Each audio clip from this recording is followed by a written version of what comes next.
Bagaimana caranya tubuh itu bisa tetap fit, tetap bugar ya di musim pancaroba ini nih Mas Budi ya, yang peralihan ya dari kemarau ke hujan atau mungkin sebaliknya dari hujan ke kemarau. Biasanya di musim pancaroba itu kan cuaca atau keadaan yang tiba-tiba ekstrim ya.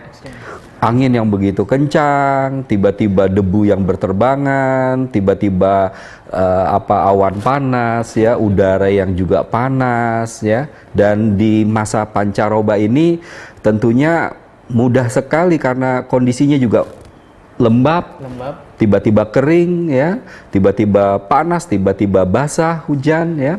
Dengan kondisi-kondisi yang juga mungkin hari ini kan tema hari ini bisa membantu untuk kita semua jauh lebih bersemangat lagi. Bagaimana sih caranya untuk mengatasi kondisi yang seperti ini? Yang ada beberapa tips yang bisa hari ini saya sampaikan kepada kita semua, teman-teman sahabat TNI dimanapun berada. Yang pertama adalah asupan gizi, ya, asupan gizi yang seimbang. Saya akan berikan cara termudah untuk memberikan nutrisi yang pas, ya, cukup, insya Allah di masa pancaroba ini, ya. Yang pertama harus difahamkan ada 4 kategori makanan yang masuk ke dalam tubuh, karena itu yang dibutuhkan oleh tubuh kita. Kalau Bapak dan Ibu bisa masukkan ke dalam tubuh rutin setiap hari dan divariasikan ya, tidak hanya itu aja makannya ya, makannya setiap hari toge terus gitu kan, atau sayurnya kangkung terus, makan buahnya misalnya pepaya terus. Bagus sih, tetapi kurang sempurna untuk tubuh. Karena apa? Karena mungkin nanti ada bagian tubuh yang lain, dia butuh zat lain dari bahan makanan yang lain ya. Apa sih 4 unsurnya? Yang pertama adalah biji-bijian. Nah, ternyata manusia itu Allah perintahkan dan Rasulullah contohkan banyak makan biji-bijian ya. Kalau Bapak dan Ibu bisa kaji, lihat dalam Quran dan hadis, banyak sekali jenis biji-bijian yang Allah tuliskan dalam Quran ya. Dan ini sangat penting untuk kebutuhan tubuh kita ya. Biji-bijian ini banyak sekali ya. Kalau yang umum kita lihat di Indonesia, ada kacang tanah, kacang kedelai gitu ya. Kalau di daerah Timur Tengah lebih banyak lagi variannya lebih banyak lagi ya, jenis kacang-kacangan itu. Dan ternyata di kacang-kacangan ini ada omega 6-nya, ada omega 9-nya gitu kan. Omega 3-nya juga ada, dan cenderung ini jauh lebih baik ya dikonsumsi. Makanya banyak penelitian kenapa orang-orang di Timur Tengah itu subur-subur, anaknya banyak-banyak ya. Ternyata hampir rata-rata makanan mereka itu dari biji-bijian, dan biji-bijian ini Masya Allah ya bisa memuatkan imunitas atau daya tahan tubuh. Bayangkan Bapak dan Ibu sekalian, tapi mereka di sana bugar-bugar, sehat-sehat, energik banget gitu kan, karena cenderung makanannya biji-bijian ya. Nah, jadi di Indonesia ini banyak banget varian biji-bijiannya ya. Jangan hanya burung aja yang dikasih biji-bijian, tetapi kita manusia juga banyaklah makan biji-bijian ya. Biji-bijian ini dia kategorinya termasuk ada proteinnya ya, dia juga ada omega 3-nya, ada mineralnya, dan minyak tak jenuh dia kategorinya. Jadi sangat aman sekali untuk dikonsumsi ya. Tinggal nanti cara mengkonsumsinya yang aman bagaimana? Usahakan tidak digoreng, tidak dibakar ya, direbus ya, dikukus. Bahkan tidak sedikit biji-bijian di Indonesia itu yang bisa langsung dimakan ya, dan itu jauh lebih baik dibandingkan digoreng atau dibakar ya. Yang kedua apa? Yang kedua adalah buah-buahan. Buah-buahan udah terlalu sering ya saya bahas di tema-tema sebelum-sebelumnya. Itu pun paling banyak yang Allah tuliskan dalam Quran dan hadis ya. Jadi buah-buahan ini variatif banget. Bahkan yang sampai hari ini kita pun nggak ngerti, nggak tahu itu jenis buah apa yang tertulis dalam Quran ya. Nah, karena memang begitu banyak variasinya ya.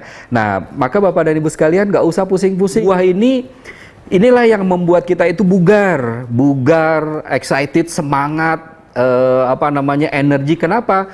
Buah-buahan itu cenderung dia antioksidan ya. Vitaminnya banyak banget, mineralnya juga ada, seratnya juga ada. Bahkan buah-buahan ini saya selalu katakan sebagai booster. Coba seandainya Bapak dan Ibu hari ini nih, sekarang nih, saat ini sedang lelah, capek, lemes ya. Suruh istri, suruh anak-anak cari mangga, ya. Ambil mangga 1 buah dikupas, dimakan. 1 buah itu dimakan sendiri, jangan itu langsung banget, ya, cepet langsung kita terasa bugar, gitu kan, energik, seger, gitu, fresh. Nah, itu baru ngomongin mangga, belum yang lain-lain ya. Kalau mau lebih cepat lagi ada yang namanya kiwi.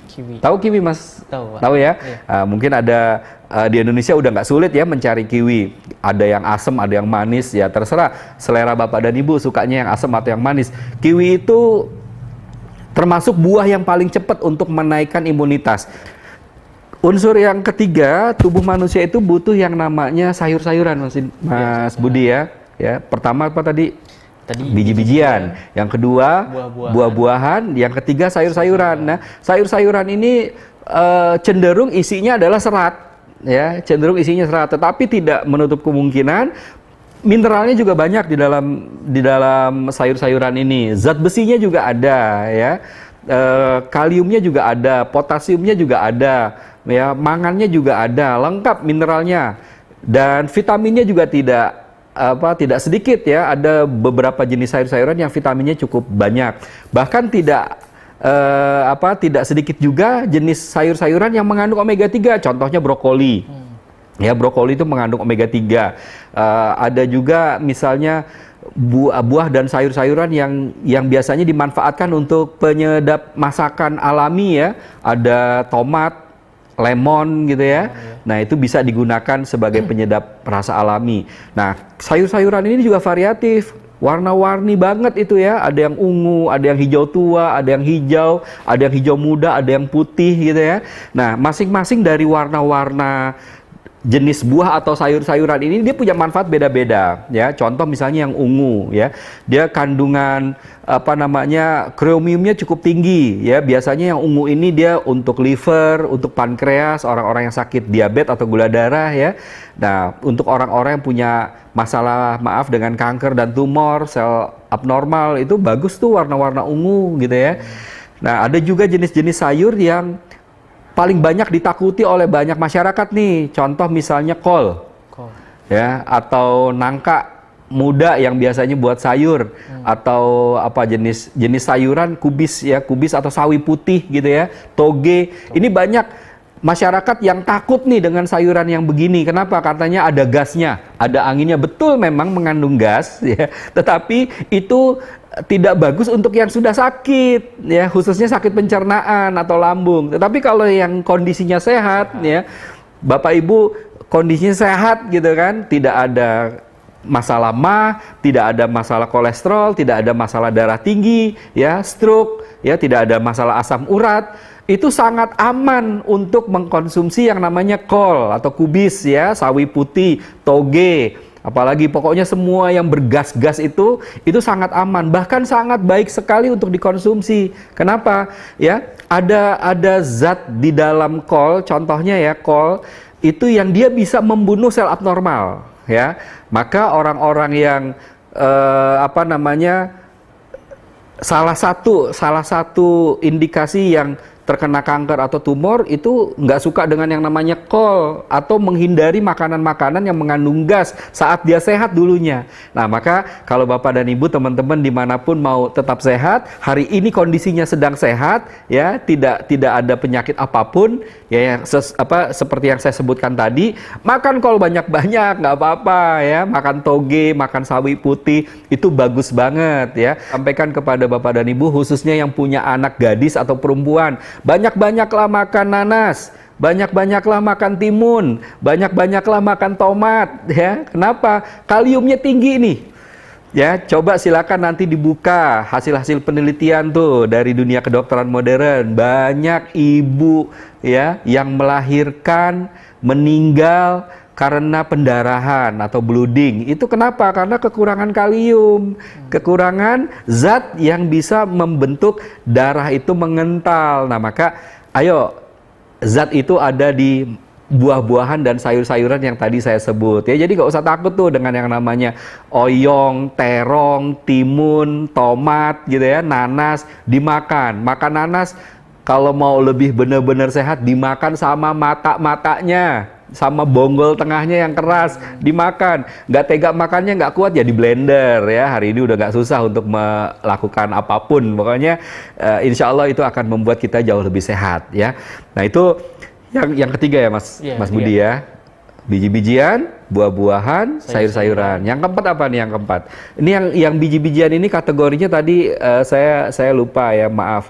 Kategorinya juga kategori karbohidrat. Karbohidrat ya. Karbohidrat nih Mas Indra ya. Karbohidrat itu banyak ya.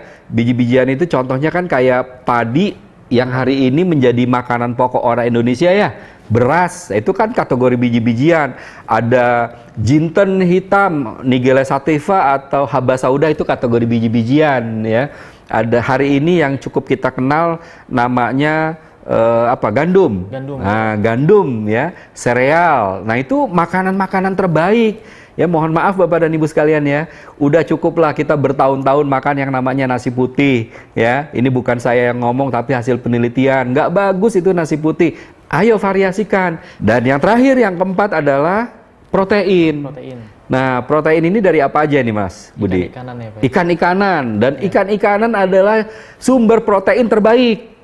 Perbanyaklah makan ikan segar gitu kan. Ikan segar itu ya ikan dari laut, ikan dari danau, dari sungai, dari empang. Jenis ikan apa saja itu sangat jauh lebih baik ya. Omega 3-nya yang dari sungai, yang dari sawah rawa, danau itu juga banyak kok yang tinggi. Tidak semua ikan laut omega 3-nya tinggi ya.